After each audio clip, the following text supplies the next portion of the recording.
let's get started. This is the world full of power and magic. The wonderful story has been played here. Never stop. People believed that the falling dragon in the Pacific War can be evolved into this magical continent. The trunk becomes the center of the mainland, and the two wings becomes the east and west. Since then, the hero and adventure has continued to become a legend here.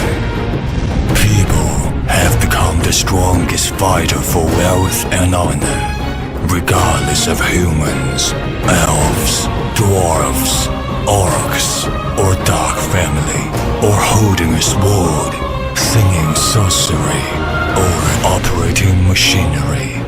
They will be the strongest person in front of the world. The dragon's back is a natural battlefield. No matter what kind of hero can find their own place here. The rules that have been handed down from ancient times teach people how to survive and win, relying on their hexagonal battlefield.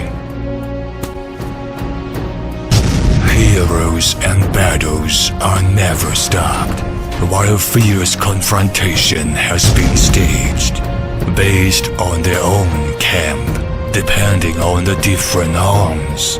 The heroes fighting constantly to be strong, so that the strategy can be enhanced into high level constantly. In order to win, in order to gain the honor, in order to fight the component, in order to fight eternally, to become an endless legend, let us fight. In order to write our own legend. It's time to talk using the brain.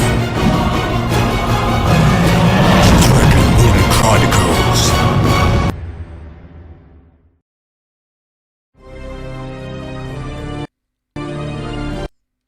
Alrighty, everyone.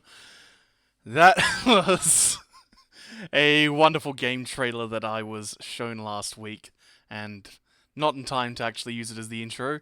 And there is some relevance, as it's a wonky Chinese game, and once I get the crew on, we'll be talking about a wonky Chinese game at some point today.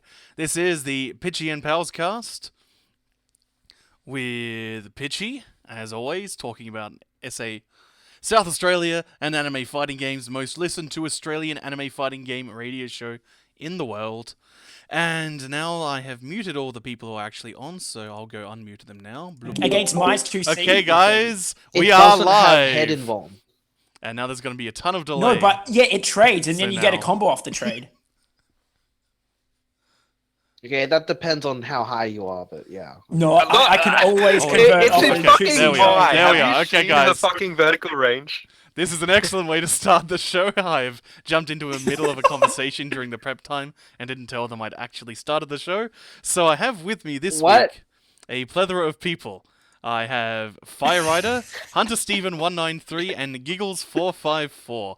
I was intending to have my Yo, boy and eternal senpai Nerk on the show, but unfortunately he has disappeared on me. So things are rather messy and helter-skelter, as typical for Pichy. No, not always his pals. So, how are you guys? I'm good. I am hungry. I'm good. Are you hungry for competition? You bet I am. I am so on that UNIST train. Alright. You're so hungry for UNIST. competition that you don't want to actually make friends with anyone? You're just here purely to measure people by their merit? Boom! Nailed the Frosty Bolt joke within the first 3 minutes of the show. So, that is a nod to a That was guy good. from the UK Arcana Heart scene who made some rather stupid old school comments, basically saying, you shouldn't make friends, you should only be playing to win. And I utterly disagree. Pretty much everyone at this point disagrees. And I think it's wonderful that people have really, really started to outgrow that sort of attitude, because it's absolutely terrible for growing sustainable communities. Though it does let me segue briefly into Arcana Heart 3. You have 24 hours left to support the Oh my Kickstarter. god. Shark Girl is nearly funded. How much money's left? She might even be funded now. Give her life. So hopefully we'll get... How much is left? Oh, let's see. I haven't looked in a sec. Let's see. Arcana Heart Kickstarter. You Google that and it will be the first results. I made it... How much is it at? I was very close to Shark Girl last I saw, which is 460,000 for Shark Girl. 400 or 200? Okay. 200, okay. I got Golem Arcana, I thought it was Arcana two. Playing Cards, Arcana Note, the Shipwreck Arcana. 255,392, so a bit over Yeah. $4,000 remaining to get Shark Girl funded. I'd just like to say that I think that the budgeting by Examu has been pretty much spot on. $90,000 to $130,000 for a character for a development team of Examu's small size is pretty much spot on pricing. So yeah, I think it's going to be a well-managed project. Hopefully we get good stuff and people will finally play Arcana Heart in Australia outside of like Hugh getting bought by me when I dragged him at BAM for a couple of games. That's one of the things that's kind of sad about this, is that it's only getting a PC port, not a PS4 port. Yes. Like, I get that PC is great because of all the lack of frame delay, input delay and all of that, but Yes. like You also have to PC deal with less ports, publisher the logistics of roadblocks. PC. Yeah, the logistics of PC at tournaments is just dreadful. Yes, it's a nuisance. I mean, Yeah. hopefully there will be enough media attention and investor attention that they might actually then get a deal. Because, I mean, it really feels like Examu are just trying to move out of the yoke of Arc System Works, because sometimes you just want to have a bit more control over your own IPs. And so, like, they did cut a deal with Marvelous for the Nitro Plus Blasters home console release, so maybe that relationship's going okay. Maybe they'll get some funding to then actually do a console release after. In the meantime, Arcana Heart is a fun game to play with people. And we will need... in what way do you think... Oh, sorry. In what way do you think that the Arxis publishing deal negatively impacted Examu? I know that certain practices at Arc System Works resulted in that regional lockout issue for Love Max, and that's probably something that they weren't happy about. Along with just, Examu is a very small, free-spirited, very, very indie developer, and they probably just want to have, like, complete freedom and control over their IPs. Okay. Because that's usually something you have to give up some of when you're in a deal with a publisher, and that's probably why Arc System Works is able to use Untitled Inbirth for Blaze Blue Cross Tag Battle. Yeah. Because they've absolutely taken over the UNIST development, and you can certainly see a lot of... I talked about it briefly last week. A lot of the great improvements that Arc System Works has been making in training modes have shown up in UNIST. But I will use the PC comments to say that we will actually need to start investing more in some form of PC format for fighting games at events, because there is another fighting game coming out tomorrow that you all need to buy. And it is, of course... Wait. It's not out tomorrow. It's out, like... I checked it today. It's out in another 6 days. Well, Oh, no. Well, that let's get... sounds Hang on. dreadful. Hang on, so... I just had the audio kick in for the dragon again. No, okay, here we go, yeah. So... They did previously have Chaos Generation is coming out tomorrow, but it appears they've knocked it back to August 8th. But yes, let's get this displayed up on the stream. There we are. Sango Guardian, This Chaos game is Generation, amazing. Steam Edition being one word, is coming out next week now. If you don't know anything about this game, basically it's a random indie Chinese game, and given that China's a very different approach to copyright laws, there is always this stigma which comes of Chinese games being sloppy and full of stolen art assets. What's really clever about the Sango Guardian Chaos Generation is that it does steal art assets. What it steals is elements of the HUD coloring is totally from Street Fighter 4, and the particle effects and the skeleton data are very clearly stolen from Street Fighter 4, but the actual models and voices aren't. So this leads to some utterly hilarious results where the guy who's got a very thick stature winds up having things like Street Fighter 4 Ken's intro animation where he rolls his shoulder back. It looks phenomenally bad and glorious. You have, I'd see popping up there, the guy who looks like Golken, but he actually plays more like Gorky Akuma. This game's mechanics are all over the place. It has focus attacks, it has chains, it has really wonky target combos that are more like a 3D fighter's strings. You can choose between attack, defend, and combo mode. These completely change how certain systems work. It's way easier to do longer combos in combo mode. In attack mode, you get an extra damage modifier, but defend is where it's all about now, because you can get max mode activation like KOF, and you can guard cancel into max mode activation, and then you get a combo which will do like 80% if you're bad. This game is awesome. Or an infinite. And if you really want to know, the best infinite these days is the one that the big guy who's popping up on the screen at the moment has, where it's like standing light kick into standing heavy punch. They like reverse beat into each other, and so you just do those over and over and over again. But the most important... the infinites in this game, the infinites in this game basically range from like pretty much ground strings which just keep going into each other. I think that's the only one left now. No. So basically, the way it works is that there's certain combo restrictions on things. Like, for example, there's like... Oh, yeah, you just talked about how max mode removes them. Yeah, you can do a string, but if you do it twice, it'll knock them down, yes. So you can't combo. Being in combo mode basically just removes all of those restrictions. Yes. So you can do stuff like knock them in the air, then you jump up, you go like A, B, C, D, C plus D, and that puts them in a juggle state again, and you just jump and redo it.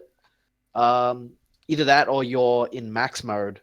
And then I think as of 0.92, you have to be in max mode for those restrictions to be removed now. Oh, okay, that's good. I'm definitely not seeing the combos that people were doing before. We'll mention there was a period where there was a negative overflow in the damage scaling for the not Golken guy. So he had an infinite, but it actually gave the opponent health back if he did more than like 3 reps.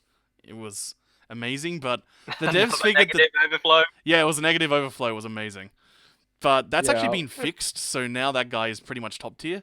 But there is another important thing I need to mention in this game's description as we scroll down. You'll see here, the game features are some gloriously broken English. Ultimate cancel, net battle currently not. Okay, they've fixed up the English here a bit more. But it does support the combat joystick. And there's 9 game scenes. But what's important is you look at the special thanks. And there's Air Guys. There's Air Guys Carmen is a guy. So it's not just talking about thanks to Air Guys the game. There's a guy called Somalia, a guy called Chicken. You'll note that these are all Japanese names. And perhaps most importantly, special thanks to Takada no Baba, Game Center, Mikado. That's right. Mikado, Masters of the Poverty, as well as the Guilty Gear, got word that this game was being developed, and they found a way to make an arcade cab. And they've been actively talking to the developers throughout this game's development. And all the poverty heads at Mikado have been grinding out this game. Most of the game's testing has probably occurred at Mikado, which is why they've got the tech. If you ever look up the actual Mikado arcade YouTube channel rather than the Johnny-O one, you can dig up hours upon hours of footage of this game, and what a wonderful, wonderful, messy game. Yeah, after you get past all the shmups. Yeah, pretty much. Yeah, and the General Challenge, and the Gundam EX review, and the Fatal Fury. Did you see that when... Did they do another General Challenge? Oh, there hasn't been a General Challenge in a while. Oh, wow. Oh, man. But anyway, they did recently do... Did you see the Raising Storm Challenge? No. They fired up Fatal Fury Special, and made a geese go down to low health. And then they said, okay... Whoever is the first person to correctly input Raging Storm 3 times in a row wins a prize. It took about 40 minutes for someone to do this, because Fatal Fury Special's input detection is terrible. Oh, amazing! So yeah, Mikado, the regular Mikado guys come up with all sorts of goofy stuff, and have probably helped make Sungo Guardian Chaos Generation Fighting Game of the Year in a game which has like 20 options for fighting game of the year. That's about it for things. I'll talk about... Shall we talk about OHN first, or do I talk about South Australia first? Let's talk about South Australia. Alright, so... I actually have a big pile of South Australia announcements, finally.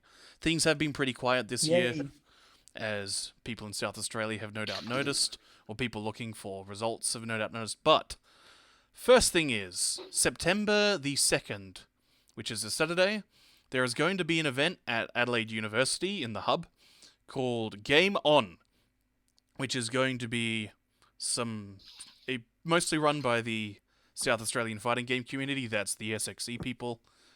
So for anime brackets, that means me. That's going to have a Tekken tournament, a Street Fighter V tournament, a Smash 4, and a Melee tournament.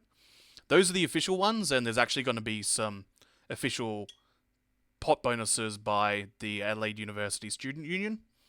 So that's Saturday, September 2nd. There will probably be some random DIY tournaments, by which I mean anime, most likely run by me. So come check that out. That should be a fun event. The other thing that's happening around that time is the weekend before that. ESG, Esports Gym in Paraka, is hosting OHN qualifiers. So these will get you extra seeding points for Ozdo Nationals. On the 26th, which is a Saturday, there is a qualifier for Injustice and one for Street Fighter V. And on Sunday the 27th, there's BlazBlue, Guilty Gear, and Tekken. So that's 2 bunches of tournaments to come out. At the end of September... Rock up to that. So then a couple of weeks after that is, of course, OHN. Then at the end of September, I'm very, very certain that there's actually going to be good old-fashioned SAFGC monthlies again. They're going to be held most likely at the Cyber Games Studio, which is a little bit south of the city. That will be on the last weekend of September. Not sure if we're going to be doing Saturday or Sundays for that, so that'll be Street Fighter, Tekken, Smash 4, Melee, because those will get the best numbers in SA at the moment.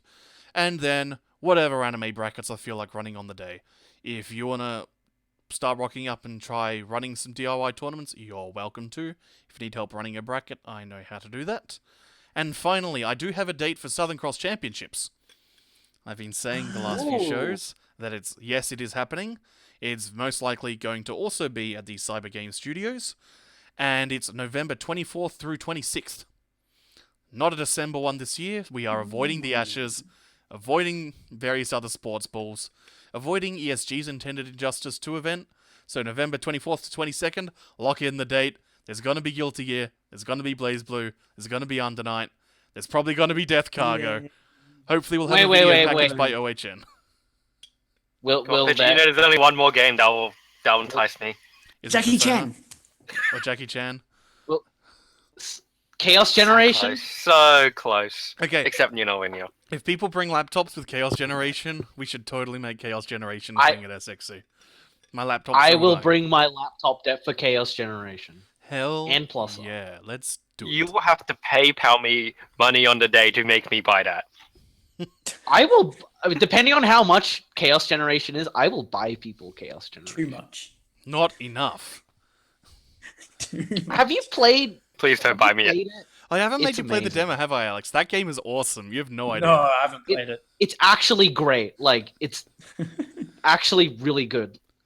It's like Burnout making jokes about Dong Dong Never Die. I never like to put over Dong Dong Never Die because I was while the digitized graphics the guys made were pretty impressive, that game feels god-awful to play. Even that Mario with the Raging Demon, awful. Everything about that game feels sloppy and unfocused and just awful. Chaos Generation, it's actually really crisp to hit buttons in. And the sound effects... Got like the right... Yeah, it's got like the right amount of jank feeling. Yeah.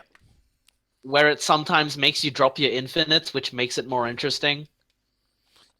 Yeah, it feels like... You know how Hokuto no Ken can often feel really, really awkward to do stuff in? It's a bit like that. Yes. Am I just going to say it this way? Is it the Super Turbo of anime? No, because that's Guilty Gear. Like, I've probably done That's that Jackie spiel Chan. before. Jackie Chan is the Jackie Chan of anime. I'd also like to play more Jackie Chan, though. I guess Jackie Chan is the anime of Mortal Kombat. Yes, yes. Yeah, if I had the money, I've actually I know like that comparison. there is a place in Brisbane that has multiple boards of Jackie Chan up for sale, and I want to Wait, have what? the money to actually get one of those and make a super gun. How much? About 300. 300. Yeah. I It's will. a rare board, so. I'll chip in, man. Oh man. Yeah, no, that's cheaper than I expected. Yeah, I was Yeah. thinking like 1,000 or something. Oh, no, God. Yeah. So Okay, just let me know Remember, the it's still details Jackie Chan. afterwards, that's and something we should I'll actually. help out. Okay, that's something we should totally talk about sometime. Anyway, Yes. so I think that's about it for all the stuff I want to talk about. Alright, so OHN, early bird registration has closed. You can still register for the event, it just costs a little bit more. But that price is totally going to be worth it. Fire away, Fiery, what have you got to tell us? Alright, so since just then you got mentioned seedings. I don't think it's been explained that well, but seeding, our form of seeding for tournaments is going to be points first. Yep. So whoever places at these qualifiers all around the country, you've got one in Hobart, one in Perth, Adelaide, Brisbane, Sydney, Melbourne, also one in Canberra and Newcastle. Mm. But yeah, whoever places in those ones, guaranteed seeding. You're getting placed higher than other people who just didn't get seeded. Yep. The main purpose of this was that we wanted to actually get a lot of regional representatives of each place. Yep. So yeah, that's really about it. So anyone who really just wants to have an easy bracket, turn up to one of your seeding events and just body all your other players. Yeah. For larger games in particular, it is very handy to just do something like that because it's a much more immediate grasp of who's actually playing the game and how good they are. Certainly for smaller games and for anime games, you can just look at the results of the last few majors and monthlies for each state, which is usually what I do. But yeah, establishing a standard is handy for giving things that extra professional vibe. Anything else to talk about with OHN? Yeah. And the amount of anime support this year, it's amazing. Seriously, if anyone is considering just going to OHN, I highly suggest you go to OHN. We have so many anime setups. We're gonna have a ton of games. We have UNIST, GG. A lot of the regular crews already confirmed coming. Fairy, Tomo, Nerk, Pichy, Giggles. Yeah. Yep. Hey, Those are I've pretty got a cool question. people. Is Seraph coming or not? Because I asked him, Seraph he said is he wasn't, someone else 100% said he is. coming. He is, okay. I will. He lives 10 minutes away from me. If he's not coming, I will literally go to his house and drag him. Cool. Assuming that you've pre-registered him beforehand. I did. So, what else is there? Oh yeah, on top of the So all the official games, you got the DIY games. You got yep. I think this would be probably the final Persona tournament ever in Australia, unless no. you're planning to run one. I The know fact that you Dave's not guys are going to still support it running anymore. that amazes me. The dream's No. finally dead. UNIST is out. The dream is that's the true dying. dream. It's And I'm so sad I'm not going to be able to attend the Persona tournament. Yeah, you're leaving you're my getting league. here Because on it's the Saturday it's on- morning. Wait, when are you running it? Friday night. Yeah. So I get there late Friday night because I got to finish work or placement at 5 on Friday. Then I'm catching a 7 o'clock flight from Adelaide. Well, that's really unfortunate. It's okay. I'll be there for the main tournament. People had things to prove against you. We'll just do money matches. I'm washed up. That's that's okay. Yeah, we have Persona, we have UNIST, and Gundam Versus. Actually, I think it's going to be the first official Gundam tournament. Oh, so There was one at again, BAM, Pichy. but yeah. yeah, I need to get a The copy best of white PS4. guys, Pichy. Oh yeah, Team White Guys. We're gonna do all the weird quoting. On Oh, top man. of just those 3 games, I have a ton of other things I'm really keen to put on. Senko no Ronde. But right, about yes, to say that. yes, Senko no Ronde. I've been wanting to talk about this game for the whole time. I fucking love Senko no Ronde. I've been watching the 30-second character previews, and I am so hyped. So yeah, that's gonna have a dedicated setup to it all weekend, but God excellent. knows why. Only because I can. Well, that's obviously And on right. top of That's it- how you get a game some degree of attention. And on top of that, we got Dragon Ball. Yes, Dragon Oh, Ball Fighter Z yes. will be there on the weekend that the official American beta is. Wait, no, the American beta. It's worldwide beta. Yes. The beta times are all the same. It's just the Oh, that's right. The sign-ups are Japanese different. sign-ups just open earlier Yes. because they're already. Yeah, open. but why have a chance when you can just go to OHN, play it guaranteed all weekend? Yay. Because you're playing Because I- Second or Ronde all weekend. Oh, sorry. Do you know how many setups there will be? Right now we're looking at a minimum 2. Yeah. Okay, Like, cool. We're clamoring for more, but at minimum we'll have 2. yeah, I know that Bandai guy usually only has like a couple of units sent to him by Bamco head office, so I wouldn't expect more than 4. And would probably. Yeah, even then though, we're actually looking to at least very much manage the lines for these because I know like a ton of people are hype and we want to get everyone to at least try the game. Yep. Yeah. So yeah, we're trying to make sure people won't hog the setups because Yep. I think that's one of the points of contention. Or is there a maximum win streak allowed? I think we're just going to probably best of 3s and then both players get off. Oh, okay, cool. That sounds like pretty reasonable. Yeah, no, that sounds like a good system, I think. Do you know if there'll be like a tournament or anything for it? I'm very much looking at a tournament, but Ooh. because the confirmation of Dragon Ball came a bit late, like post all our planning, it's in there. Like the idea is there, but we haven't really announced anything official for it. Yeah, it's the sort of thing I where you might do think something you'll on do it Sunday. and then you don't get to because on the day you're too busy doing everything else and everyone gets too tired. Yeah, most of it since I'm organizing most of the anime, I planned everything out for Friday and Saturday, and those days are completely packed for me. So if it's going to be a Dragon Ball tournament, it's going to be on Sunday. And on Sunday, like one of the biggest things I felt was a bit of a letdown at BAM was just how like separated every scene was. Yes. So you had Tekken in their corner, Street Fighter in their corner, anime over here. So one of the things of OHN is that they always have the huge projector, and everyone always just watches that one projector of whatever's on stage. So you're. Yeah. So I, most of these scenes try to avoid running tournaments on Sunday, just so we can kind of foster more of an inter-community by having everyone watch the top 8s or whatever game it is. But yeah, so Sunday itself is just going to be a packed, especially if all the layout changes and venue stuff. There's a lot of planning for Sunday, which still hasn't been done, but I'm pretty confident I'll work something out. If there's room for it, I'll definitely be looking at running a DB tournament. Cool. And if anything, it's like, oh man, I could have done this on Friday. Hang on, no one's played the game yet. It's going to be terrible. Yeah. Yeah, Do you that's know- not something you want to do. If you Do want. you know what build it is? No. Whatever build Bamco gives them. Yeah, Yeah. it's going to be whatever build we get. Whichever one is cool, but yeah, just one. I'm thinking it would most likely be the beta build. Well, I mean, they've all got freezers, so like they're already all the best build.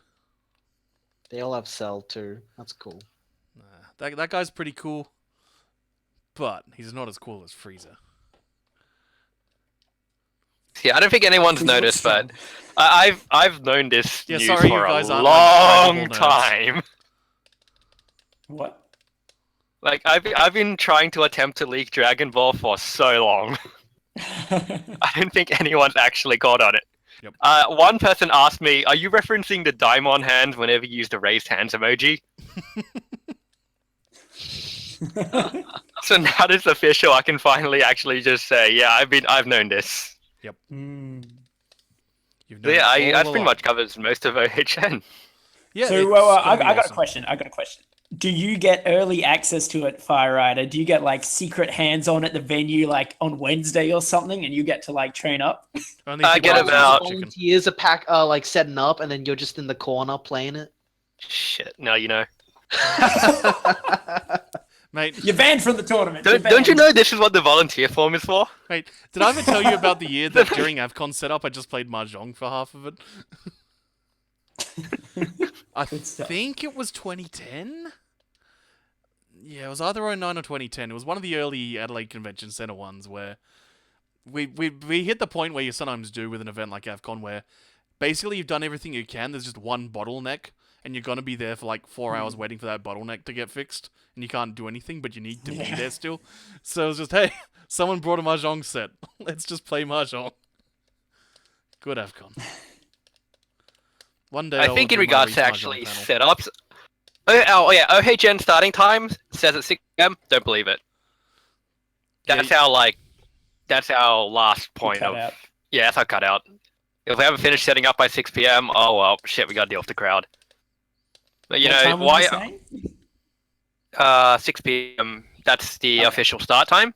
But we got since noon on Friday, and considering the size of YSB, where we regularly get about like 50, 60 setups, and a ton of people at YSB, like 100. YSB is getting like 60 Tekken entrants every time now. Yeah, YSB is packed, and we set that shit up in about give it an hour, already done. Hour and a half to catch up the straggling things. And Sydney, we got the setup tech on lock. Wow. Like, people want to get there early, we're gonna probably open up pretty early. Excellent. I think that about covers everything for OHN then, yeah, and general announcements. So again, that's OHN in September 15th, 16th? 15 to 17. 15, Yes. 15, 16, 17, yeah. Yep. There's Game On at the start of the month. There's OHN qualifiers at the end of this month. And then we'll hopefully be having more monthlies in the build-up to SXE, which is November 24th to 26th. So, the other fighting game that came out recently is Under Night In-Birth XL8 ST. If you don't know anything about UNIB, and you're listening to this show somehow, I think the simplest way to describe this game is if Melty Blood had a baby with King of Fighters. My personal history... That's exactly what it is. Yeah, that's what the game is. The game, despite having things like Air Dashes and Magic Series, it is a very, very ground-heavy game. It is a game with hop pressure. Hops are a lot more risky than they are in KOF, which is one of the big defining differences between the two games. And this is a game that really, really rewards patience extremely well a lot of the time. This is a game where some characters will make you hold that shit, and you will just have to block for 20 to 40 seconds sometimes. Particularly when you're just trying to learn what spots you can actually disrespect in. And like, this is a game which quite often will have timeouts on rounds. But the timeouts are usually really tense and exciting. Very, like, if you know many Brazilian Jiu-Jitsu practitioners, they like to say, you know, BJJ, that's the cerebral martial art. That's the one where it's like you're playing chess with your opponent, you're not just punching them in the face. And UNIB is totally the Brazilian Jiu-Jitsu of anime games. You really feel like you're a smart guy when you do things well in this game. And when you do things wrong in this game, the reward for the opponent is generally they will get to immediately punish you into a combo that does big damage plus knockdown plus Oki. Oki isn't particularly scary, it's just annoying that you have to block. And you will have to block for a bit. So, making mistakes in this game, while not always, like, damaging to your life bar, the mental damage is very serious in this game, and there are a few games that make me as salty as UNIB. There are a few games that make Nerk as salty as UNIB. In general, this is a game that you can get very angry and pretty quickly when there isn't really anything dramatic happening. It's just, you know, oh, god damn it. I have to block for 20 seconds. I have to wait for that time. Is There's too many webs. Is Nerk allowed to be salty? No, I don't let him. There we go. I mean, But I think one of the best things about UNIB is that it's a very, as you put it, honest game. There's really no way to just grime you out. oh, there's grime in this game. You've seen Well, that online setup? I don't know. I play like Sam, instant and even if gameplay. I look at all the setups, it's like it's Oh, relative that by sucks. anime standards. It's okay. Yeah, like, it's relatively... In the context of looking at, like, Azado Unblockable or an Elfeld nonsense or Sin Big Driver into everything. But What? It got nerfed, guys. Seth is probably the most Guilty Gear character at this point. He has the best Oki, he has so many different setups, and he has unblockable setups. So he's the most Guilty And the best Gear, damage. but he also has the lowest health, at least. And the shortest reach. Boo-hoo. Seth is a bad That sounds bloke, like don't that pick him. terrible chip player complaining. Oh, I've got low health. No. I'm not complaining, man. I got the best damage. I got like full knockdown conversions of any hit. You get 3 Straight jabs and random still 5 get A's 4K. with a full knockdown. I guess Yeah. Are you talking about Fonon or Seth now? Fiery. What about both? Oh, okay. I play Pokemon doesn't both. have mix-up though. to be honest, everyone has a pocket phone on at this point. That character is so freaking Yeah. easy to learn. It's like, in old versions, yeah. Linne was the character everyone had a pocket character of because she's fast, her pressure's really good, and her fairly good DP as far as invol data goes. I mean, it's easy to punish, but she's got a good DP for disrespecting, and so she was that character that particularly all the top Japanese players had a pocket of, just in case there was a matchup they were really having trouble with on a day. And Fernon is absolutely the new Linne, because the game plan's basically the same. The mix-up isn't as good, but the gameplay and the pressure is the same, but she does it from twice the distance away from the opponent, making it much harder to disrespect and slaughter. Her fireball, I can't get over her fireballs in neutral. And like, Freaking oh, you charged get a hit. fireball, go why into did they full give her combo. that? Oh my goodness. And the jump back fireballs, the angle they go is so annoying Oh, yeah, for they're people amazing. to deal with. And then the B one is Mega Plus. It's like they were beta testing Yeah. something with Nanase. Yeah.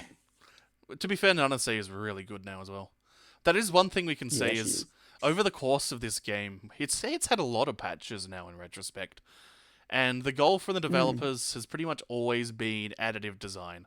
Let's add, and this is something which has come through. I'm not sure if you know much about the history of French bread, but one of the lead designers for UNIB is a guy who joined the group when they were still a Doujin Circle at the end of Melty Blood React, which was the second Melty Blood, which was still just a PC game. Because the guy had spent like... That was the last game with Apocalypse Akaha, right? Yeah. And How unfortunate. that game was... Anyway, the guy who's now the lead designer for UNIB, he was a blogger who spent a lot of time complaining about the balance of Melty Blood React, and would constantly make blog posts listing his suggested changes. And then he wound up working with them and becoming a designer throughout Actress Again and so on. And he basically then looked back at all his proposed changes for React and went, man, I had totally the wrong mindset, because he was all about, nerfing things and making things fairer, whereas then went, nah, it's way more fun to just give people more exciting options. So almost every Undenied Inbirth patch has been about toning down things that are really oppressive and really one-dimensional in the gameplay, but giving more options to people.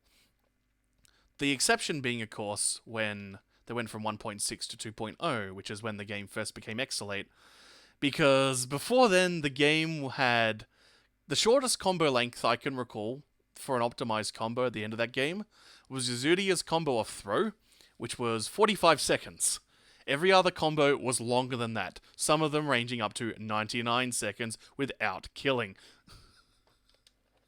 Yeah, it was like H and K.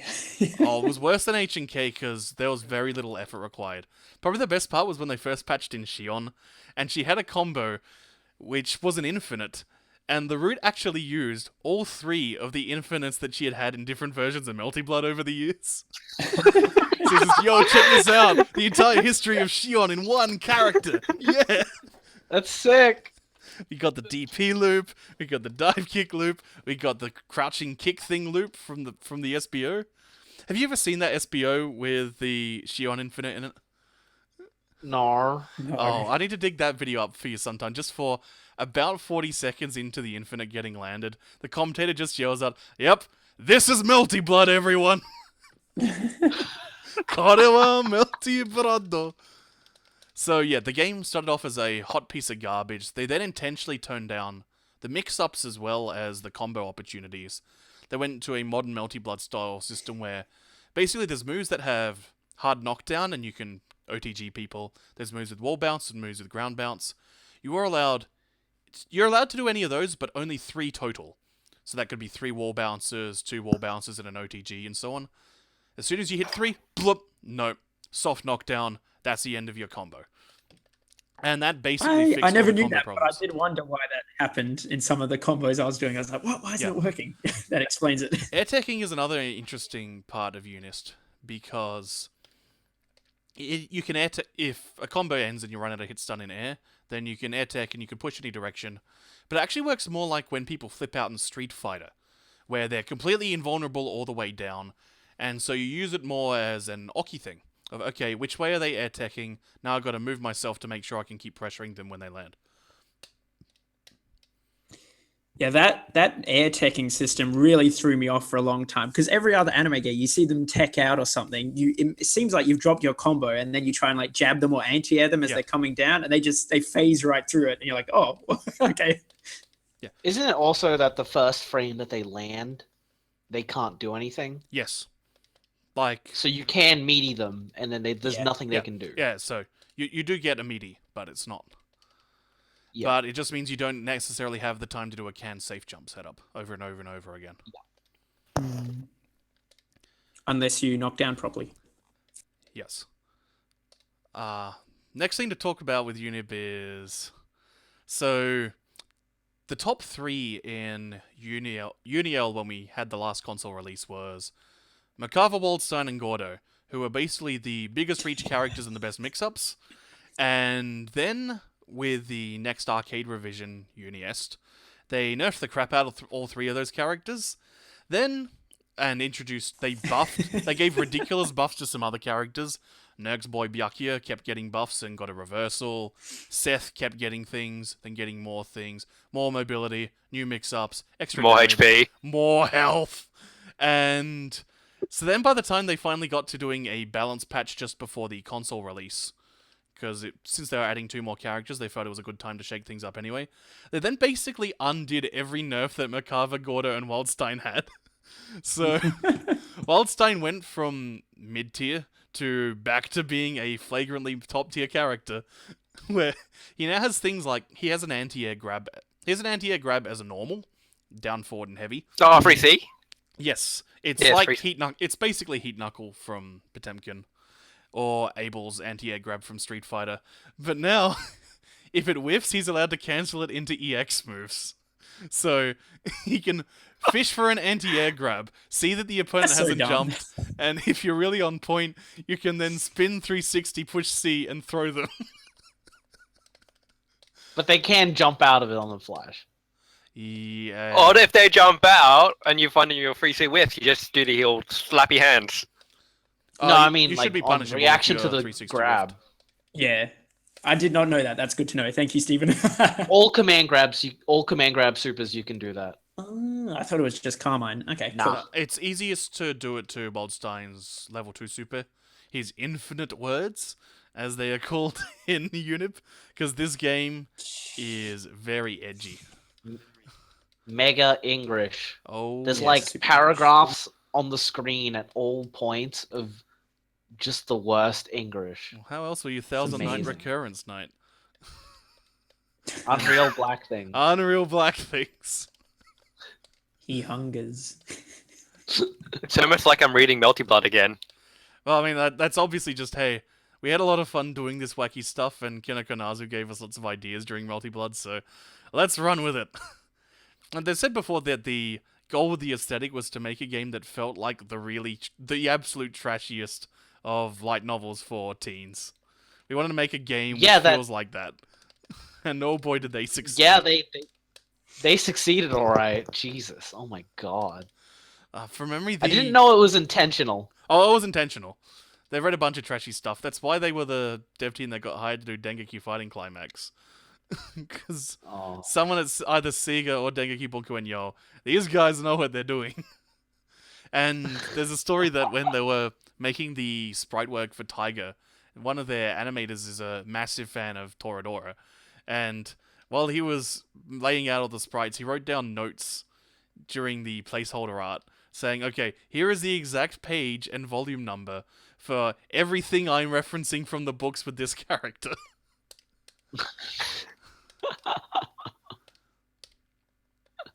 That's pretty great.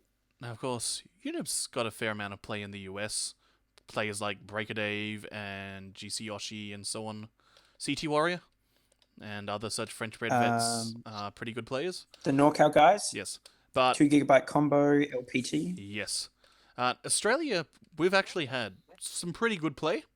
And quite a lot of tournaments were happening. The first was at the penultimate Shadaloo Showdown.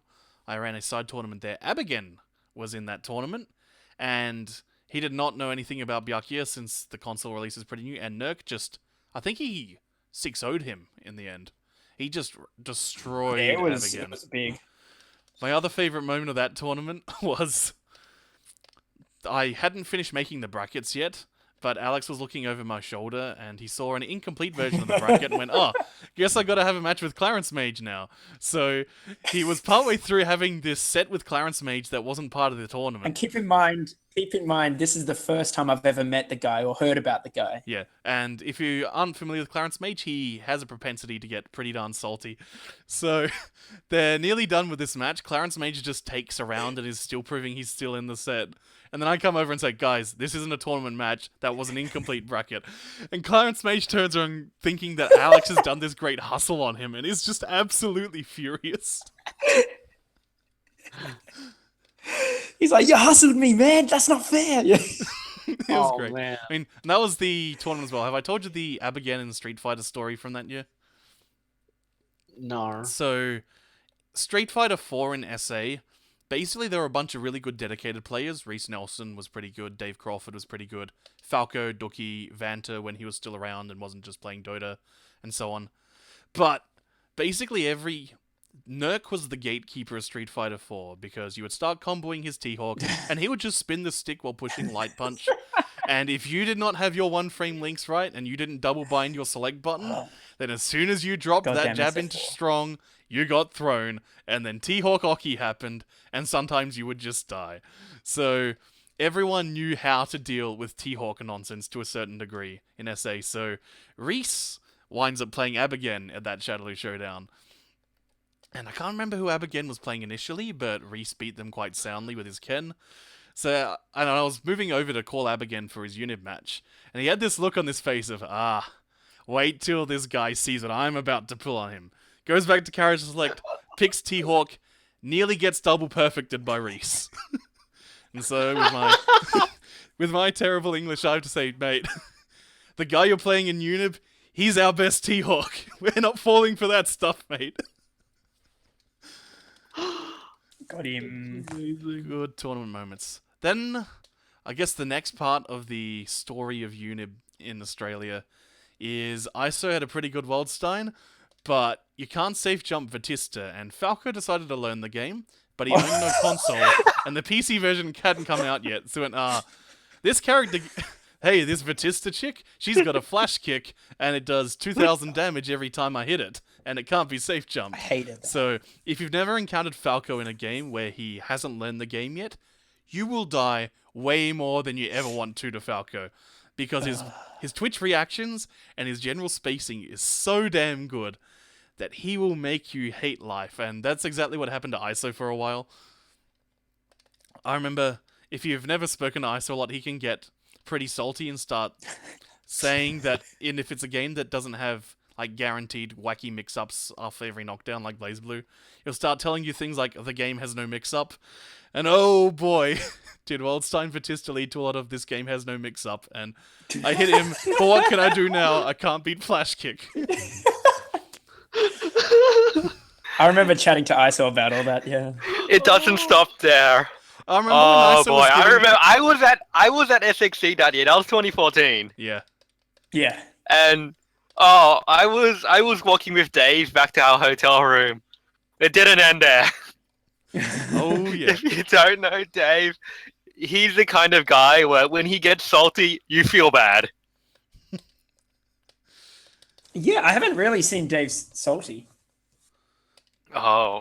Yeah, I don't take enough games off him in ST to see it happen. Damn Fei Long. Blocking down that Chun-Li in the corner. Damn Cammy DP being unpunishable by Chun. Cool game. Oh, look at those broken, overpowered characters. Why can't they be fair like Chun-Li? Yeah, why can't they throw with a real button? Why can't honest character that Chun-Li, and +4 on block standing medium punch. That option selects with a throw that does 30%. Good character. Very fair. Anyway, so just before moving on to UNIEL, I will mention that my favorite ISO saying a character has and a game has no mix-up is he once said that about Tamaki in Aquapuzza, who is, the best Oki character in the game. Oh my god. Are we playing Aquapuzza at OHN? I'm gonna bring that Aquapuzza. You asked me to, so we get the Yes, opportunity to. we are playing Aquapuzza at OHN. I was bragging on the game for the first year, going, this game looks shit, blah, blah, blah, blah, blah. And then Tamaki came out, and it was the most amazing thing ever, and I've never actually really played it until BAM this year. And who was that character I played? Idol Master Girl? Except not Idol Master I thought you Girl? were playing Chizuru. Yeah. Chizuru. Like, She's baby's got, like, first brain-dead top tier. Yeah. Dude, her normal dash is a half-screen cough hop. Yep. It's basically It's an beautiful. extra mode from KOF 97 and 98 dash. Complete with you being able to do jumping normals out of it. Which includes, like, one of the greatest elbows I've ever seen. Oh man, Chizuru. Yep, that one character sold me forever. I love Aquapuzza. There were a number of years in the Japanese scene where the saying was that Tamaki Chizuru was Chizuru's worst matchup and it was 6-4 Chizuru's favor. But over time, people teched out Tamaki to such a point that it became 6-4 Tamaki's favor. So Tamaki is now considered the best character in Aquapuzza. She's basically Daimon from KOF 98. That's great. So, then I guess the next part of the UNIB story, there was a button smash tournament, I believe, for that game, wasn't there? Steven? Yes, there was. Yeah. I remember it because I had gotten the game, learnt Gordo in 10 minutes, and then didn't play the game again. So when I went into the tournament, I had no idea what I was doing, and I actually lost to Alex. Oh yeah, I remember. Yeah. Yeah. And then I played a Waldstein, and he threw a rock at me, and I'm like, he can throw a rock? And then I lost. Oh, that's overpowered. Grapplers with projectiles. What is Well, this, no, I didn't say Leora? that. I was just very confused that he could throw rocks at me. But yeah, that one was like, I remember the top 3 of that was Nerk, ISO, and Falco, I think. Yeah, or was it that's- Tree? No, Tree didn't make it to top 3. I didn't. Was Falco at that button smash? He was. Yeah, he I was. remember. He He was there for definitely KOF. was. Okay. Ah. And That reminds me of my UNIEL story. That time I went to SXC 2014, I lost to Pichy and Giggles. hell yeah. I remember this. Was I playing character did Hilda, you or was play? I using Shion by that Yeah, point? still playing Hilda. I was using Seth. Hilda is such Ah. a great tournament blow-up character. Just, if you've never fought a Hilda before, or it was a long time since you last fought her, and there's a Hilda who knows what they're doing to a certain degree, like, enough to get the knockdowns into the Orboki, just, that character is an absolutely miserable tournament encounter. Which is probably why Have you I will been still using her continue much using in UNIST? Nah, like, Hilda, I get way too angry. So Hilda is simply not good for my health. That's true. I see you get angry dropping those 2-2 inputs. Yeah, it's dropping the 2-2 inputs or dropping the negative edge storing during the 2-2 inputs. Because you need to So basically nothing comes out. use her low spikes and her wall bounce moves as a way of buffering your negative edges. So you can then do your linchpin knockdowns or pressure extenders. And so things drop a bit too much with her. And her defense is terrible. 3B whiffs way Yes, it too often is. against hops, which when it's supposed to be this dedicated close-up anti-air swatting button. And like her only actual reversal is her level 2 super. And so Yeah, because Veil-Off doesn't count. it's very hard to disrespect with her. And you want some degree of disrespect option. Like, I used to have to block for literally 40 seconds against Nerk's Byakuya. But when I'm playing like Akatsuki, there are so many situations where just having a faster jab, or a faster stand B, or the almighty B-Tatsu, and believe me, we'll get to Akatsuki B-Tatsu. Well, Oh, having a shit. meterless DP is such a boon in that game where you can Oh, yeah. chain shift. You always have access, yeah. Or just cancel your DP into a super.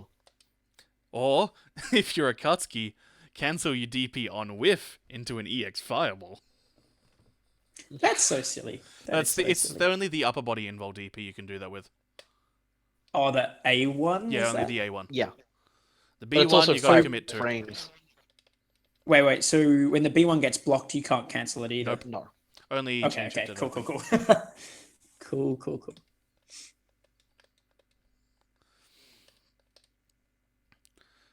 So then I guess ultimately the final stages of UNIB, where certainly the New South Wales guys seem to like it, especially Dave Kyock again. Really liked the game. Yeah. I actually think, well, there's a lot of jokes going around about cough equals anime and vice versa. Oh yeah. He But likes New South it. Wales is sort of buddy, but cough wouldn't really play most of the very anime games. Yep. But Unib was the middle ground. Cough was Mhm. hard into Unib. Anime guys were pretty big into Unib as well. It was the gateway drug. Hey, Yes, it was the gateway drug. First we got him into KOF with UNIEL, cute girls. and then we got him into Blaze Blue. And now we're Well, getting that him was- off Blaze Blue. There was a middle UNIST step of Persona and then Blaze Blue. It was UNIST Alex K who is was saying the I regret nicotine learning. It was patch. Alex K saying I regret the 40 hours I spent learning CF now. Why? Oh. Yes. Yeah. That Aw. was his face after playing UNIST at YSP. He was just like, I can't believe I wasted my time playing Blaze Blue. Aw. That's It okay. was so much 2.0 better. will come out. Well, We'll talk about 2.0 closer to when it's actually out on console. I think he'll feel the same way because his character got only very slightly nerfed. Who was Alex playing? who does he play? Moo. Oh Moo. yeah. Moo's always good. Oh my god. Oh yes, he got the 6C nerf, so like, nah, trash character. It does like 200 less damage in a combo. Dude, that What a move's baby. been nerfed so many times and it's still amazing. It's so good. Remember when Moo had a DP that couldn't be safe jumped? Wasn't that a riot? Wait, it couldn't be safe jump? In It had guard CP point, 1.0. so if you safe jumped it, Oh, it It hits you had and guard hit point stop. and invol, so you couldn't do anything about Yeah. it. It beat every option. It was ridiculous. I couldn't remember. Could you if you did a jump B or something that you can jump cancel on block, could you do like that and jump cancel your move like you can with Magnatech wheel? I couldn't remember. Nah, because then the invol would kick in, and then you get hit. Wait, you can jump cancel Magna Tech Wheel? Oh yeah, that's what I Yeah, did. yeah, on guard point. That's how you, that's 'Cause how you deal with it. Oh, I've been rapiding, but oh. Oh, you jump cancelled, and you that's get then you get put into the washing machine. Yeah. that's- Yeah. Well, same if you rapid cancel, you get blocked. You block the Yeah. washing. Oh no, machine. if you're on the ground, then you don't get washing machine. Oh no, I meant Oh, from the air. Like- aero ground, both. If you're in the air, you literally get thrown around in like a washing machine. You got to block Yeah. the left, right as well. But you don't meet him on the ground because the rest C720s you. Yes. Anyway, sorry, Pitchy, back to you.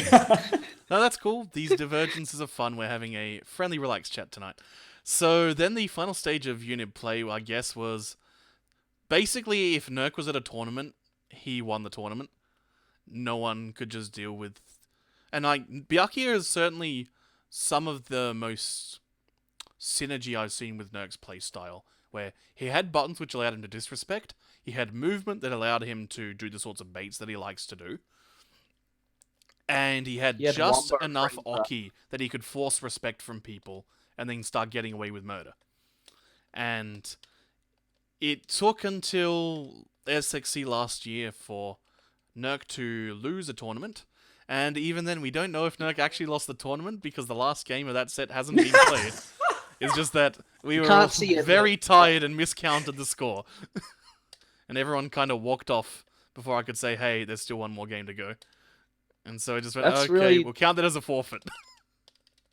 See, that one's really funny because it was me who beat him. But before, pretty much my training was just playing against Nerk online because no one else really was playing the game at that point. Yeah. And It so all like figured yeah, that he the was game was a bit bop. dead. He was bopping me with his Byakuya, with his Lin, with his Makava, all that stuff. But then suddenly, when I got there, it was like the day before, and I was just like, "Hey, Nerk, want to play some UNIEL?" And he's like, "Yeah, sure."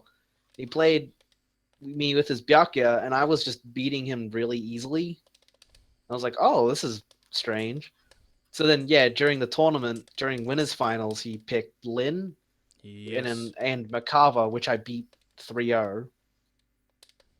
And then so for grand finals he picked Byakuya again. He won the first two, and then I won one match, and then he won the next one. But then that's when we lost count because I thought that I had won the match. That's when Nerk had reset the bracket, and then I think it Yeah, and was so I won one. more. Then you I won. won Then two Nerk more. won, and then you won the next. Yeah, and then pretty much so the score ended up being like I think it's 2-1. I think It it was was like 2-1 for you. Yeah, and then we were just like, "Yep, GG's, well played." And then we just got up and we left, and Pichy was trying to scream at us, but we couldn't hear him. And yeah, that was it. So I beat him 5-3, I think it was, or 5-4, whatever. Yeah, that sounds like a poverty to anime experience. It was I mean, it was like the last day. It was like the late It was the Sunday last tournament of the SXC. day, and my voice was absolutely shot because I'd been doing so much commentary. I was so tired. And those matches too, like Oh, they were grueling. they matches. were really long matches. Like it was like me just sitting there blocking for like just a lot of seconds, and then suddenly I'll get a hit and I'll do some damage, and then I win by a timeout or something like that. Yep. That's UNIEL.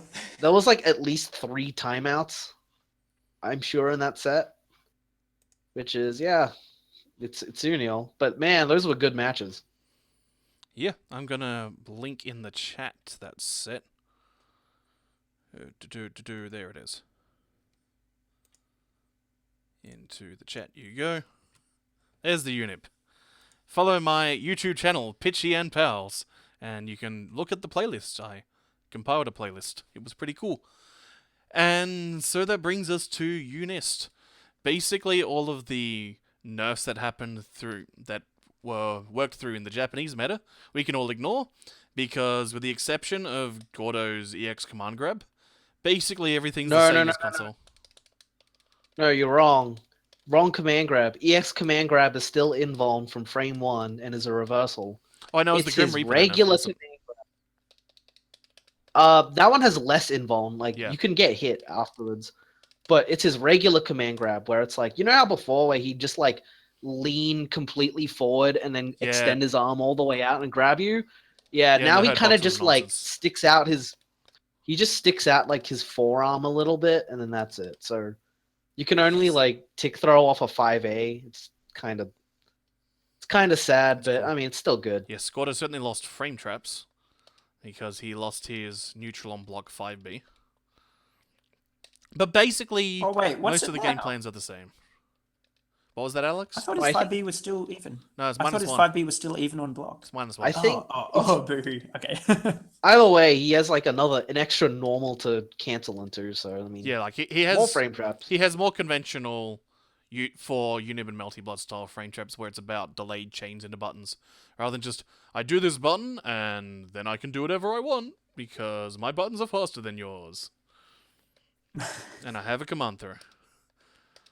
But cool basically, so for most people, your game plan, if you played UNIEL and you're now moving to UNIST, your game plan is going to be pretty much the same.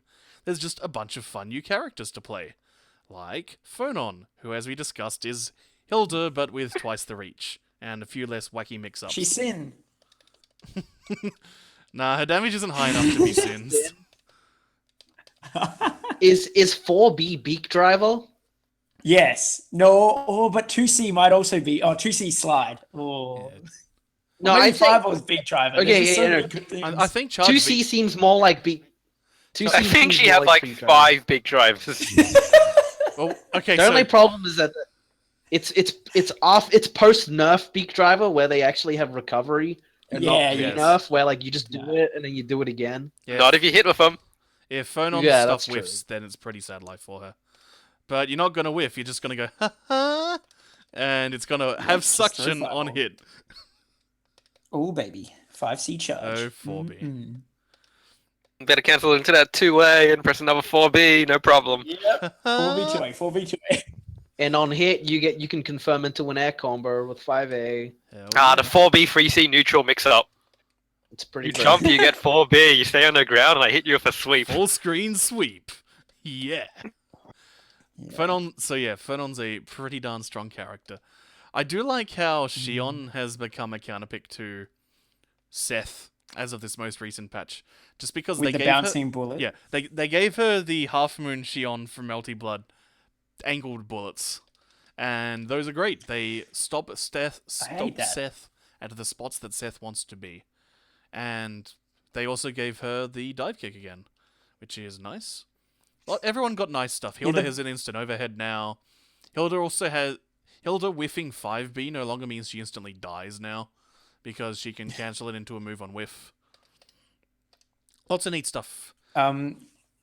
Yeah, Eltonham's bouncing bullet is so strong in a game where everyone has these huge ass normals. To have that bouncing bullet, that disjointed hitbox, that if it trades with anything, like you get a combo off it full screen. Yep. It's so good. Well, Wait, what are you trading with? You just bounce it from half screen and get Just something. normals. Things like I don't know, Gordo 5C or like other people, if they hit her while it's kind of out there, then like if she's got meter, she gets like those big normals. she gets a combo, and if it's like I guess 2/3 of the screen away, you might be able to get something for no meter. Certainly closer than that, she just does the Xion combo, and it's great. And that's cool. Vatista is still considered. There was a tier list made by Senaru a few days ago, who is like the number 3 player of the game overall. And he still has Vatista as the best character in the game, along with Seth, which makes sense because not only Scenario's still good? Who? Like, as a player, I don't see him doing as well as he was before. He's still pretty good. I mean, like, even Fuse Master loses to that one Seth whose name I always forget. That guy's still got like 4,000 points. 400. Yeah, 400 okay. points, Yeah, rather. because I've just been watching matches with him, and he's just... Yeah. Like, Senato's still really good. And Neji and Notes and the like. And Senato's like a good analyst. He was one of the people that really helped build the community and get the tech out there. But anyway, like, so we talked before about how Vatista's flash kick can't be safe jumped. The other things that she has is there's a way that you can handle a charge petitioning, which results in you being able to chain multiple lasers in a row. You can only do up to 4 before the game's input detection says you can't do them for a bit. You got to go back to doing them normally, because before you could do it infinitely, so they actually put in a hard exception for that. Likewise, I think there's a limit on how many times that you can do her negative edge move and then just push A. Because there was a point where she could make you block for like 50 seconds and it was completely airtight and just time you out. But she's still got really, really good pressure. She has some very good jumping normals, and she is completely immune to counter hit property. That is still there, because she's a robot and she feels no pain. Also, is that actually... God, don't tell me that's the actual reason. I'm sure that's the actual reason. That's fucking amazing. Alternatively, it's because she's Big Dave Batista and she's just no-selling the offense. Haha, wrestling reference. Yeah. Then that kills the conversation. So... I basically, feel like one of everyone the is characters better. that was Probably the other story... really overrated. I found that Katsuki was really overrated. So, when 3.0 hit, Akatsuki got basically all the buffs that he needed. Not the ones that I expected. I really wanted them to build more of his game plan around just the fireballs. Instead, they buffed pretty much every other thing. In 3.0, he was considered S tier, but basically the meta has caught up to him somewhat. And there have been enough buffs across the board that everyone else is able to compete with the bonuses he'd gotten. So he's now considered like a mid-tier character, but the mid to low tier characters in UNIEST are much stronger than the mid to low tier characters were in UNIEL. Because even characters like Akatsuki, you see Akatsuki and Chaos sitting near the bottom in the tier list at the moment. You think, well, that's the same as before, but no. They still have some troublesome matchups. Akatsuki Makava is still an absolute headache at a high level. But they can do so much more when they actually get in now. Chaos less so. I feel that Chaos and Mika are the worst characters in the game at this point. Enkidu. Oh, and Enkidu. Like, Enkidu barely even counts at this point. What a nerd. The other thing I should mention is... Man, I nearly played him. If you don't know... Wait, is Enkidu really that bad? Yeah. Yeah. Enkidu just doesn't have anything. Ah, He sucks. shit, no. He's like a worse Akatsuki. He's a worse Naoto Well, he- in Blaze Blue. Yeah. He's the new Akatsuki, essentially. He's got buttons, and that's about it. He's got some buttons, he's got some pressure. But he doesn't have a fireball. He's a side switch, I but- feel like he's not bad, he's just bland. He's bad. he doesn't have, like... I he's don't nowhere near feel as him, bad- like, awful. No, I will agree with that. Like, he's nowhere near as bad as, say, Chaos and Akatsuki were in UNIEL. But he just doesn't have anything special. His gimmick is that he gets extra hit stun if he attacked shortly after blocking. So the idea is whenever you're trying to actually disrespect someone in pressure, that you get a better reward, but... It's not That's actually really not that. enough. It's extra hit stun off pretty much hitting them during any part of an attack. So that's like startup, active, or recovery. So if you whiff punish someone with a B or C normal, you get extra hit stun and lets you go into bigger things, but unfortunately the bigger things is like They're not the big regular enough. damage that other characters get. For just So hitting that you means it normally. encourages Enkidu mashes, so it makes it easier to frame trap all these mashing Enkidu players. So basically you're He saying has, like- that Enkidu mirrors are the Yeah. most cerebral and highest form of play that you can have Oh in a my fighting God. game. So Oh. if Unib is the Brazilian jiu-jitsu of anime fighters, then Enkidu is like the Hoist Gracie.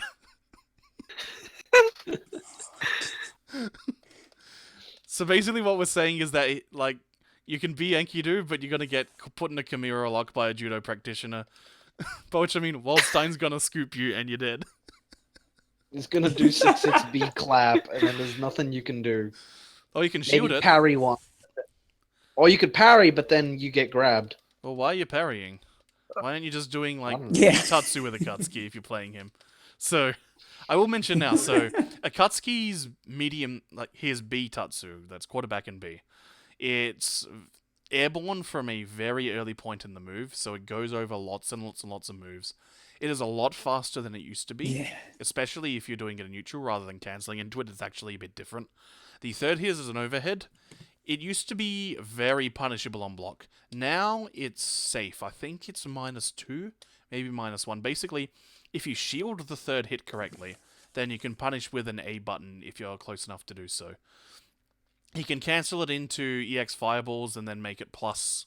You can chain shift it, of course, but the hitbox on this move is so high as well. So there are a lot of situations where you could use this to preempt someone who's trying to air dash at you in the neutral game. You can use it for, like Street Fighter 2 style fireball trap. So you do a fireball, they jump, the neutral jump, and then try to air dash forwards. Then you just beat Tatsu on reaction and it knocks him down. And it also is super cancelable now, which means that medium Tatsu, if you're using it in any of these disrespect situations, these neutral situations, occasionally these mix-up situations, you then get to combo it into super, and if you've got Vorpal, it does 4,000 damage. It is one of those moves that, at top level of play, there's lots of options to deal with it. And it's not that big scary, and like, if you might have gotten in by making them block the Bitatsu, but it is their turn to play afterwards, unless you're burning lots of resources. But it's the sort of move, sort of like Elfelt 5H, where in the mid-level play, and as you're starting to get better at the game, it is an amazing scrub killing move. It is an incredible source of salt, and is just a freaking hilarious move. Probably the funniest move in the game besides Waldstein 6-6B at this point. So like, yeah.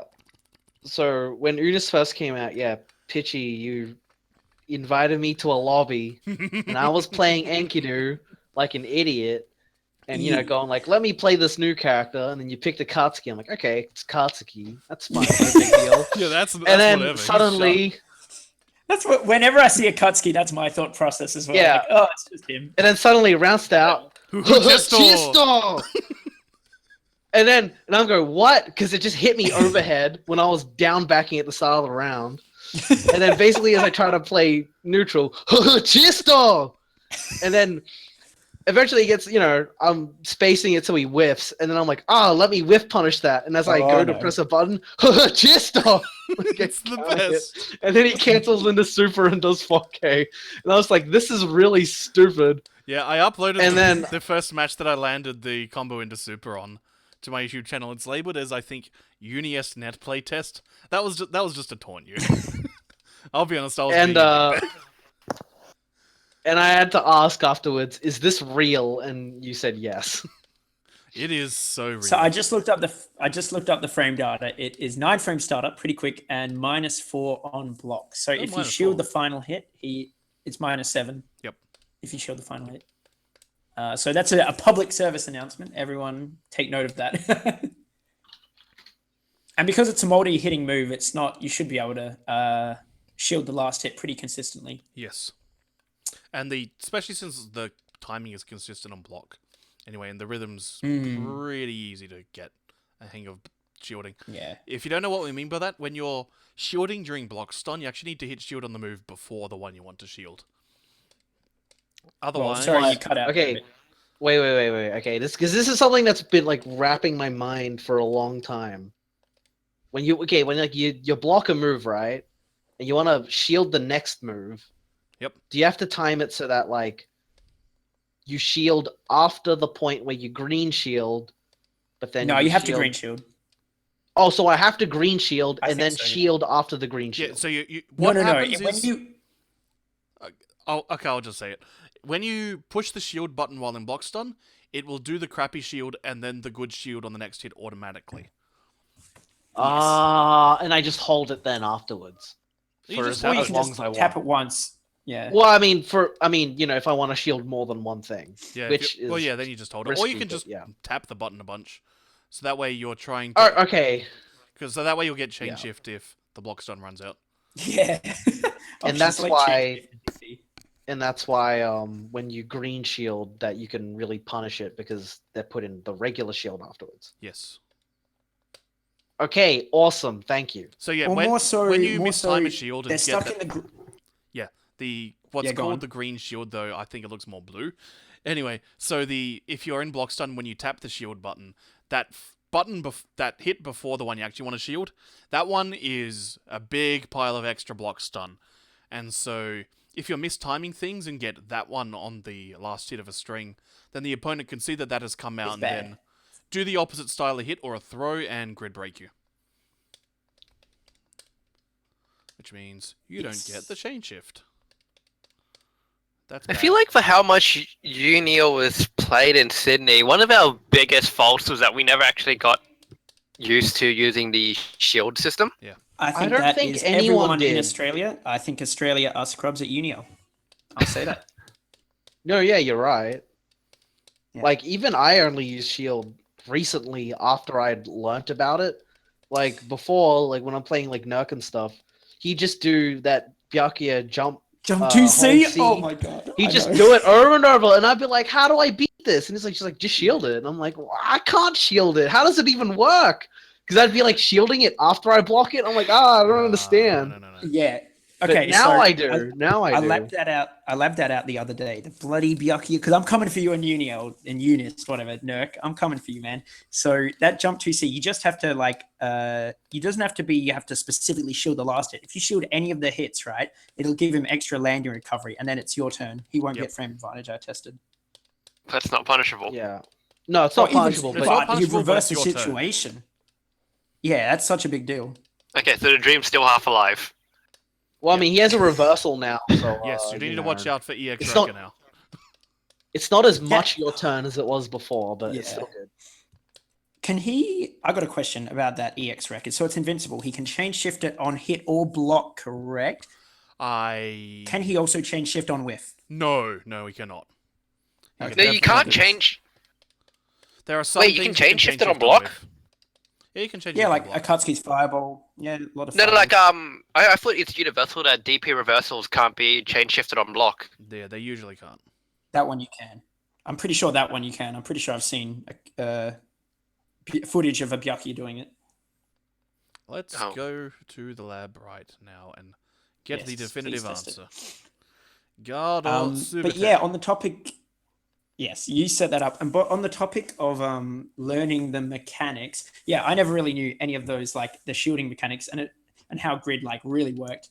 And it's such a big deal. Until cannot change I shift it on finally block. looked at. You can't. Oh, thank goodness. That's good to know. Hey. That's what I thought.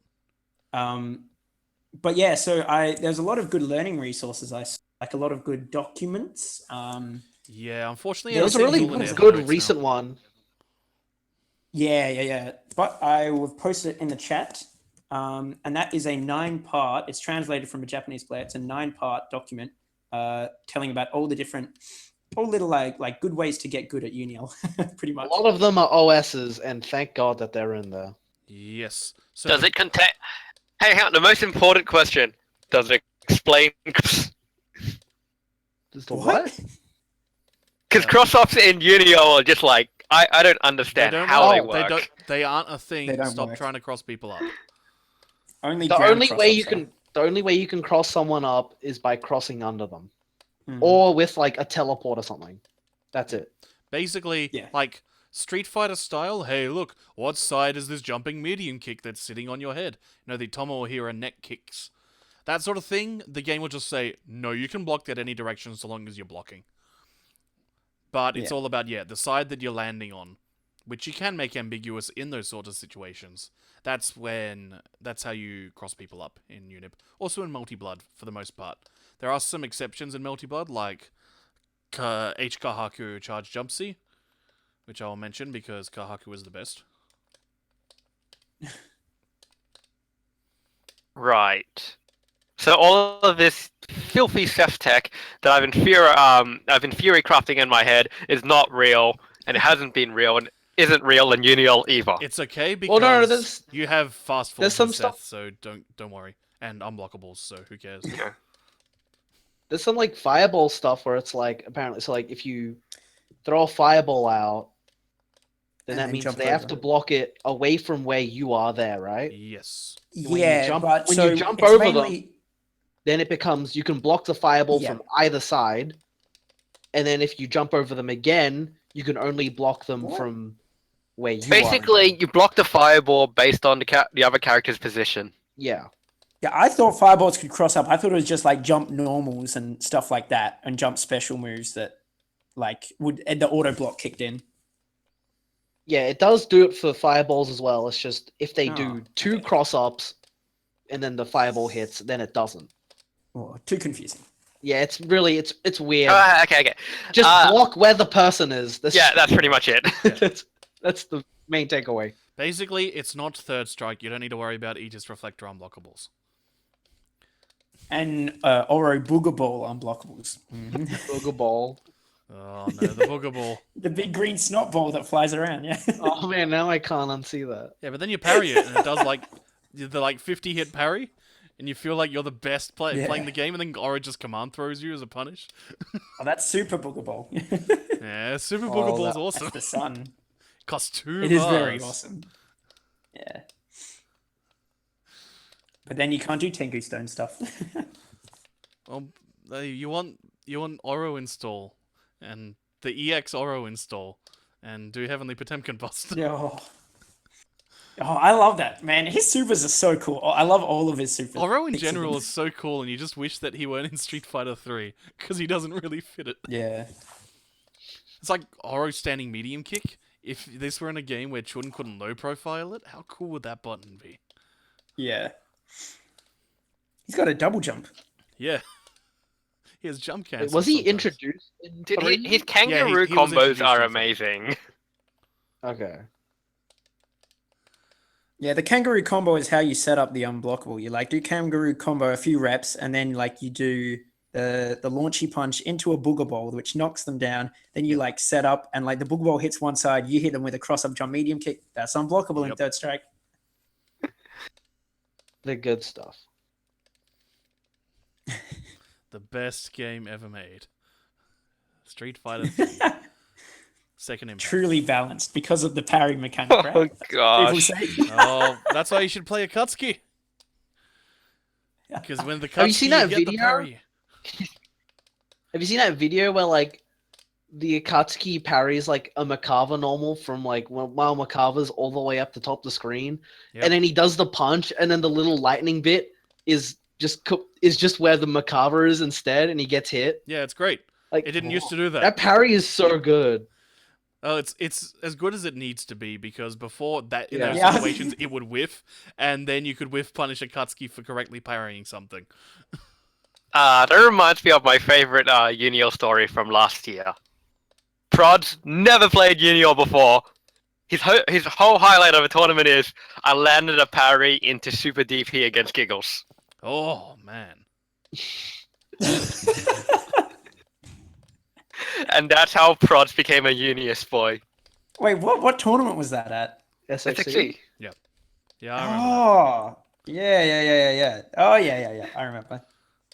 Yeah. Because I'm gonna say I didn't play UNIEL at BAM, but yeah, that makes sense. Damn it. And now Prods has beaten all of anime. Oh, that comes back to my Prod story from last YSB. So we're doing a 2-team tournament. We got Team Koff plus Team Anime, but Team Anime had too many people. So I shoved Prods on the other side with Team Koff. I put him second. He blew through about 3/4 of Team Anime. Oh, he's the traitor. He's turning heel on you. He killed everyone. Wait, what game is this? UNIST. Oh, Okay. He killed everybody except down to just me and AB. good. So he still uses And- Akatsuki? Oh no, he picked Enkidu. Oh, He no. bodied everyone with Enkidu. Oh. And So I there's had to people counter pick saying him with Enkidu's Phonon bad? because Phonon plus Enkidu is just Yeah, I was gonna that is say, didn't you best didn't you matchup. guys have anyone with like big normals or anything?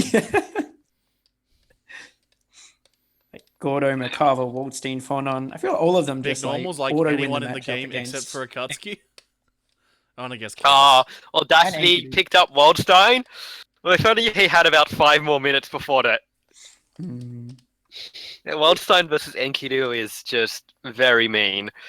Especially Waldstein just base damage on normals. Even if you don't get a combo off, somehow you just take off half their HP. He just claps you a couple of times and you're dead. It's pretty good. And that goes down to last week, where we went down to Wollongong to play a UNIST tournament, and then Prods slayed the rest of Team Anime. Well, you're dead there. It's hometown advantage. The Gong is. So many stories from Gong. Within 30 minutes of arriving at Gong, someone popped off so hard they knocked down a cafeteria sign. Oh man, that's a Bugret style pop off right there. I was just about to say that. Yeah, when Bugger got so shocked he headbutted the guy behind him in his first tournament. The guy behind him, yeah, well, he was like, he was turned around. He was playing on a cab, like it was his first tournament ever, first time coming out to arena. And I'm playing Bugret in a Persona first to 5 for like a bubble tea, of course, the standard currency. Bugret The bucks. Bugret bucks. And I think I land my silly kanji setup into instant kill or something like that. You play And, kanji? He's so shocked. Against He goes like, Bugret, you "Whoa!" do. and like headbutts the guy behind him. So yeah, Prods took that tournament in the best way possible. So then AB, he just does something really dumb. I think he just does like DP, and then Prods fails to punish, so he does Veil off into Lin's Infinite Worth, which is like plus 20 on block. Yes. Oh But yeah, because he's spaced far away, AB just runs in at him, DPs or something, and then Prods just does EX counter and wins. Wow. We popped off. He earned his money that day. Good stuff. He's grown up. Prod's too strong. Wowzers. So, final thing I guess we'll just talk about is... Well, no, there isn't really anything that I really want to talk about. I was about to say, let's talk about the new characters, but we've covered Enkidu, we've covered Phonon, so I guess the only thing to really say We've covered Wagner. Yeah, The other Bay. Oh, we haven't talked about You Wagner. don't really need to say anything about Wagner because she's just so... Well, there's Bland. something to talk about. Wagner She is does space good. shield bash, and then she's in.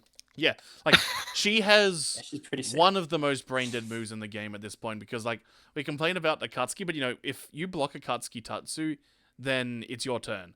It's your If you turn. block Wagner's Shield Bash, not only is it faster and further traveling, it's plus, and not only is it plus, it actually knocks you up a little bit if it's the charged version. So you can't It's mash really out with the interesting. buttons that you want. And she can, like, if she's got chain shift, I think she can, like, do a side switch setup or something. Is it like a slide or is it like a Hell's Fang? It's like a Hell's Is it Fang. more plus the Okay, further away so- she... You You know, get in Hell's Fang. like, say, Sasura's So Shield Bash. it's just not more plus the further away she is. No, No. it's dependent on how the range. It depends on when she hits you, how plus it is. If it's a point blank, she's punishable. Yeah, so it's like If a it's too slide. far away. But Yeah, it's like a No, no, slide. no, no, no. Yeah. The charge one is, like, always plus. And if she's got a powered And it up also shield, parries. it's always plus. So it's varying degrees of plus. Yes. Yeah. Yeah, based on a few factors, like if she charges it or not. Yeah. And then, if you power up her shield, then do her force function, then she has, like, a million years of parry frames. What is her force function? It's an unblockable attack. It's an unblockable Oh, attack she if you charges it. fully charge it. Otherwise, it's a move with a big pile of auto guard. It Is also it the shield bash? you combo into it, and it gives them like the stagger state, which lets you combo. You get to cancel into a buff and then combo afterwards. Yep. So basically, Wagner is a character who can just... She can rush that sucker down and do whatever she wants. She does need also to has a use up a defense. tertiary resource if she wants to really hit like a truck. But she's pretty good. And the EX move, where she gets both of her buffs, is basically the Dracula teleport flame pillar thing from Castlevania. And you might not know this, guys, but I like Castlevania. Are you playing Wagner? No. Okay. Like, okay, so the other good thing about Wagner is that one of her color, like the black color scheme, she's actually got a proper golden ratio Zetai Ryoiki, and I linked Alex that 10-year-old blog post about the mathematics behind calculating a golden ratio Zetai Ryoiki. So now Alex is an educated gentleman, has seen the light, I hope. No, I'm What? telling you, I'm playing Phonon without stockings. No! It's how it's going to happen. No! May How can God you have not mercy put- on your no. soul. Bare legs plus the heels. That's what's going down. Damn, that's not on. Like, it is better That's than... what I did like, with Margaret. That's what I did with Milia. Like, full-on pantyhose people, those are the worst. Oh my Yeah. goodness Yeah. me. Am I going to play you tomorrow, Pichy? Let's play. Maybe. I'll see what I'm doing. Sorry? I'll see if I can budget it. If not, come to the date because I'm going around like 2:00 to Nerk's, and I'm playing at least some Marvel with Sadiq. So like, That I can do. Come play UNIEL with me. Cool. And the only other character we haven't talked about is Mika. Now, Mika is a character that is... So there's this character in King of Fighters 14 called Antonov. And if you are playing casuals with people, Antonov is an incredibly fun character. Mika's in the same boat. She's probably the worst character in the game at this point, but her running speed is really fun. Her buttons are really enjoyable to hit, because she's got some fairly plus ones. Her running grab is always, unless it's in a combo or a grid break, then you can always tech her command throw. The only true command throw she has costs meter, and you get like no setup after it because the recovery... The final end of the animation is her tripping over and landing on her butt. But she's got beast cannons. She's got a dashing C that goes over pretty much everything and has barely any hurt box because it's a flying drop kick. And she's a really fun character to just muck around with when you just want to express yourself in a certain way while playing. Hang on, are throws techable during card break No. No. at all? No. No. Okay. If you've Set up, yeah. grid broken someone, It's then like that's the it. throw rejected this. Wait, what? So if they're already previous, like, because grid break lasts, let's say, like, I don't know, 10 seconds. No, we're or just something. talking if they're If you're shielding and you get thrown, Okay. Okay. If they're it's like a okay, counter yeah, hit pretty yeah. much.